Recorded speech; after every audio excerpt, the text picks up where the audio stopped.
Arkadaşlar, herkese iyi günler. Kanalımıza hoş geldiniz.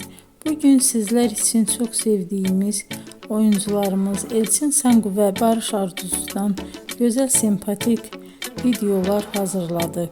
Barış Arduç, Kuzgun, Kiralık Aşk, Alp Arslan Böyük Selçuklu, Dinle Sevgili, Hanımefendi bu dizilerde rol almış ve herkesin beğenisini kazanmıştır. Ben de sizler için onların romantik karelerini hazırladım. Bu videoların devamının gelmesini istiyorsanızsa emeğime saygı olarak kanalıma abone olup yorum yazmayı, sona kadar izlemeyi unutmayın. İzleyen herkese teşekkür ederim. Yeni karelerle görüşmek dileğiyle. Hoşça kalın.